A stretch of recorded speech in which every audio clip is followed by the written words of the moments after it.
আমাদের কিছু ভাইরা বলে এই আগের ইমাম খতিব যারা ছিল এদেরকে ঘাড়ে ধরে বের করে দাও। আমরা এদের বলতে চাই, যারা এই শব্দ ব্যবহার করবে তাদের ঘাড় ভেঙে দেওয়া হবে। আমাদেরকে মাঠে নামায়েন না। আমরা ৭৭ ভুলি নাই, রক্ত দিতে এখনো ভুলি নাই। আমরা থাকবো। এই সমস্ত বক্তব্য থেকে আপনারা তওবা করতে হবে, এর জবাবদিহি করতে হবে। আমরা ইনশাল্লাহ প্রস্তুত। উলামায়ে কেরাম বাংলাদেশে আছেন, উলামায়ে কেরামদেরকে যারা শ্রদ্ধা করবেন তাদেরকেই এই দেশের জনগণ ক্ষমতায় বসাবে। আল্লাহ তাআলা আমাদের সবাইকে তৌফিক দান করুন। ওয়া আখিরু দাওয়ানা আলহামদুলিল্লাহি রাব্বিল আলামিন। সম্মানিত উপস্থিতি, এই পর্যায়ে আমাদের সামনে সংক্ষিপ্ত বক্তব্য রাখবেন আফতাবনগর মাদ্রাসার সম্মানিত প্রিন্সিপাল মৌলানা মুফতি মোহাম্মদ আলী দামাত বরকাত।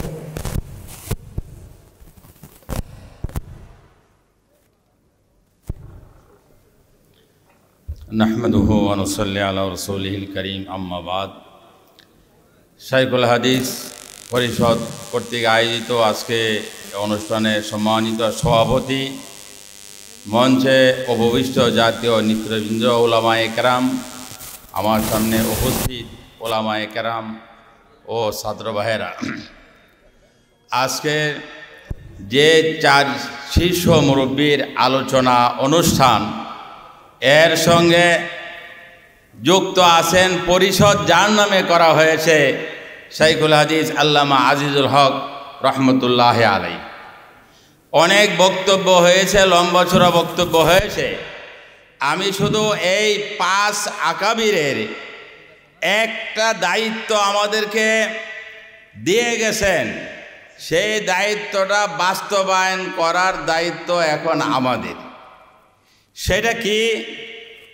আল্লামা আহমদ শফী রহমতুল্লাহ আলাইহি জীবনের শেষ মুহূর্ত পর্যন্ত সবাইকে বলতেন যে কাদিয়ানীদেরকে অমুসলিম ঘোষণা করতে হবে। সেজন্য যে যাইতেন ওনার কাছে ওনার শেষ জীবনে তাকে ওয়াদা করাইতেন। আমিও গিয়েছিলাম, আমার হাত ধরে বলছেন খতমে নবুয়তের কাজ করবা কিনা, কাদিয়ানীদেরকে অমুসলিম ঘোষণা করার জন্য চেষ্টা করবা কিনা, আমার সঙ্গে ওয়াদা করো। আমি সেদিন ওয়াদা করেছি যে জীবনের শেষ মুহূর্ত পর্যন্ত আপনার এই হুকুম ইনশাল্লাহ পালন করার চেষ্টা করব। তাই এই সরকারের কাছে হাজারো মানুষ হাজারো দাবি আদায় করতেছে, কিন্তু এই যে মুহূর্ত যে কাদিয়ানীদেরকে অমুসলিম করা দাবি, অমুসলিম ঘোষণা করার মুখ্যম সময় এটাই। আমরা যদি সকলে দাবি করি তাহলে এই সরকার বাধ্য হবে তাদেরকে অমুসলিম ঘোষণা করতে। বাধ্য হবে কি না ইনশাআল্লাহ?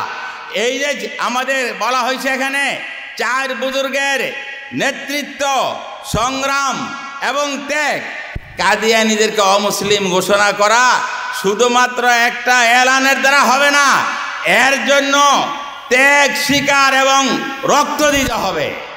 এই উদ্দেশ্যকে সামনে রেখে আমাদের বাংলাদেশের উলামায়ে কেরাম 15ই নভেম্বর এই বৎসরের সোহরাওয়ার্দী উদ্যানে বিশাল একটা সমাবেশ আহ্বান করেছেন। দেশ বিদেশের বড় বড় উলামায়ে কেরাম সেখানে উপস্থিত হবেন। ইতিমধ্যে পাকিস্তান, ভারত এবং সৌদি আরবের বহুত উলামায়ে কেরামকে দাওয়াত দেওয়া হয়েছে। আমরা ইনশাআল্লাহ সেই সোহরাওয়ার্দী উদ্যানের অনুষ্ঠানকে সফল করার জন্য সবাই প্রস্তুত আছি তো ইনশাআল্লাহ। আল্লাহ কবুল ও মঞ্জুর করুন।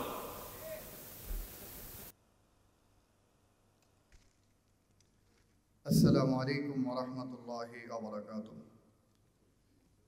হেফাজতের 4 রাহবারের নেতৃত্ব, ত্যাগ ও সংগ্রাম শীর্ষক জাতীয় কনফারেন্সের সম্মানিত প্রধান অতিথি, সভাপতি এবং শাইখুল হাদিস পরিষদের সম্মানিত সভাপতি সুলতানুল ওয়াইজিন আল্লামা খালেদ সাইফুল্লাহ আইয়ুবী হাফিজাহুল্লাহ সহ উপস্থিত হযরত উলামায়ে কেরাম, আজকে আমরা এখানে এসেছি মুরব্বীদের কথা শোনার জন্য। মুরব্বীরা যা বলবেন আমরা সেই অনুযায়ী পথ চলব ইনশাআল্লাহ।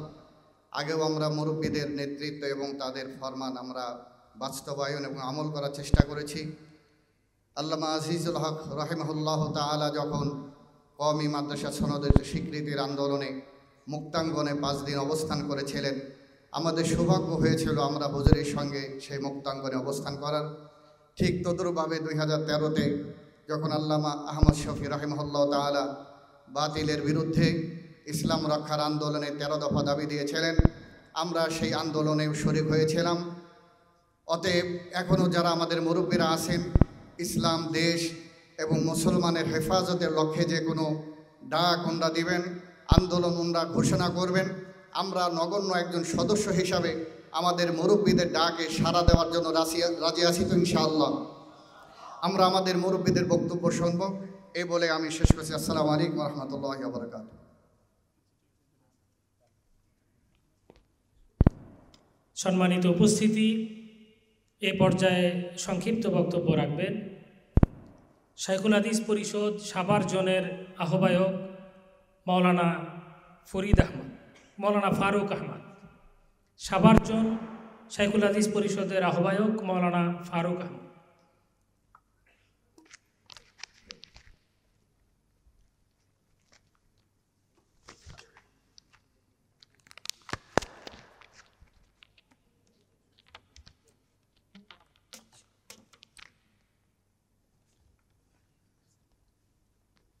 السلام عليكم ورحمة الله.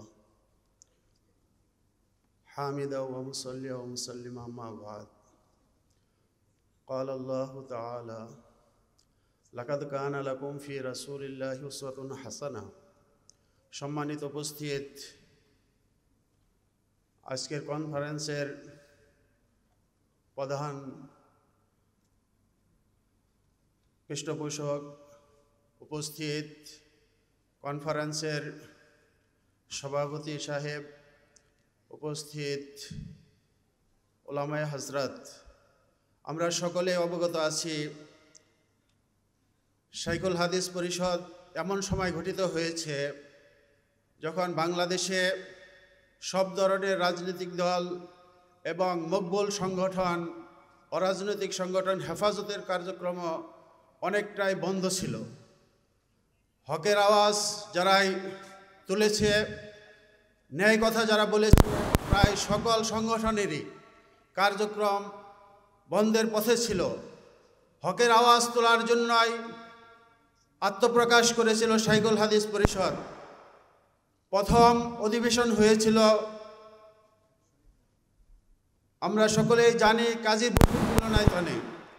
সেখানে আমাদের দিক নির্দেশনা ছিল অনুষ্ঠান কনফারেন্স চলার আগ পর্যন্ত যেন কেউ প্রকাশ না করে, মিডিয়া এবং ব্যক্তিগত পোস্ট থেকেও কেউ যেন সেটা প্রচার না করে।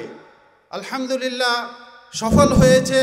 সাংবাদিক সহ পুরা দেশবাসী অবাক হয়েছে যে প্রচার করা ছাড়াও শাইখুল হাদিস পরিষদ, শাইখুল হাদিসের নামের বরকতে একটা এমন সমাবেশ সেখানে সংগঠিত হয়েছিল যা আজীবন বাংলার মানুষ স্মরণ করবে, তৌহিদি জনতা যা কখনো ভুলবে না।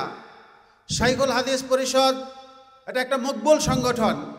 হেফাজতের পরেই আমার দৃঢ় বিশ্বাস সবচেয়ে গ্রহণযোগ্য, নির্ভরযোগ্য পরিষদ হলো শাইখুল হাদিস পরিষদ। শাইখুল হাদিস রহমতুল্লাহ নামের বরকতে এই পরিষদের ব্যানারে যখনই আমরা কাজ করতে যেখানেই যাই, যেই প্রতিষ্ঠানে যাই, যেই ব্যক্তির কাছে যাই, দাওয়াত নিয়ে গেলে এমন কেউ নাই যে নাকি এই দাওয়াতটা প্রত্যাখ্যান করে। সর্বমহলেই সমাদৃত, সর্বমহলেই সবচেয়ে কদরওয়ালা সংগঠনের নাম হলো শাইখুল হাদিস পরিষদ। আমরা সকলেই শাইখের যারা শিষ্য, শাইখের যারা ভক্ত মুহিব্বিন, শাইখকে যারা ভালোবাসি, সকলেই মিলে এই সংগঠনকে আজীবন টিকে রাখার জন্য আমরা শাইখুল হাদিস ফাউন্ডেশন করব ইনশাআল্লাহ।